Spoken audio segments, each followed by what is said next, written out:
চট্টগ্রামের পাইকারি বাজারে কমেছে সব ধরনের চালের দাম। সপ্তাহের ব্যবধানে বস্তাপ্রতি কমেছে 200 টাকা পর্যন্ত। এ নিয়ে আরও জানাতে পাহাড়তলী বাজার থেকে যুক্ত হচ্ছেন কাজী মাহফুজ। মাহফুজ, পাইকাররা তো চালের দাম কিছুটা কমলো, কি খুচরা বাজারে এর কোনো প্রভাব পড়েছে কিনা জানাবেন।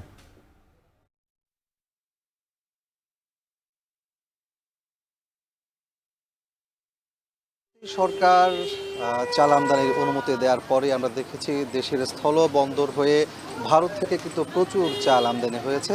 তার প্রভাবটি কিন্তু চট্টগ্রামের পাইকারি বাজারে এসে পড়েছে। আমরা দেখেছি সপ্তাহ 10 দিনের ব্যবধানে এই চট্টগ্রামের পাহাড়তলী চাকতাই বাজারে বস্তাপ্রতি, অর্থাৎ যে 50 কেজি ওজনের বস্তাগুলো রয়েছে সেই বস্তাপ্রতি চালের দাম 150 থেকে 200 টাকা পর্যন্ত কমে এসেছে। তবে এখানে যারা ব্যবসায়ী আছেন তারা বলছেন, যেহেতু আমদানির ফ্লোটা বাড়তে শুরু করেছে, চালের দাম হয়তো সামনে আরও কমে আসতে পারে। আমরা যদি আজকের কথাই বলি, সেক্ষেত্রে দেখতে পাচ্ছি চট্টগ্রামের এই পাহাড়তলী বাজারে মোটা যে চালগুলো আছে সেগুলোর দাম বস্তাপ্রতি সপ্তাহ ব্যবধানে 200 টাকা পর্যন্ত কমে এসে আজকের বাজারে 2500 থেকে 2600 টাকায় বিক্রি হচ্ছে। সেখানে কেজিতে আমরা দেখতে পাচ্ছি 50 থেকে 52 টাকা বিক্রি হচ্ছে। এছাড়া মোটা মাঝারি ধাঁচের যে চালগুলো রয়েছে সেগুলোর দামও বস্তাপ্রতি 150 টাকা পর্যন্ত কমেছে, এবং সরু চাল যেগুলো রয়েছে সেগুলোর দাম 100 টাকা পর্যন্ত কমে এসেছে।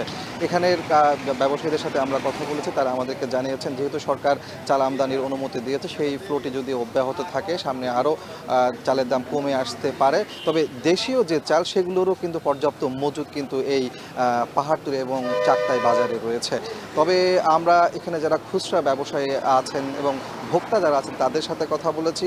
সপ্তাহ 10 দিনের মধ্যে চালের দাম কমলেও আসলে ভোক্তা পর্যায়ে তার প্রভাবটি তেমন বেশি পড়েনি, এমনটি অভিযোগ করছেন ক্রেতারা। তারা বলছেন সরকার চাল আমদানির অনুমতি দেওয়ার পর এখানে পাইকারি বাজারের দাম কমলেও খুচরা বাজারে তার প্রভাবটি পড়ছে না।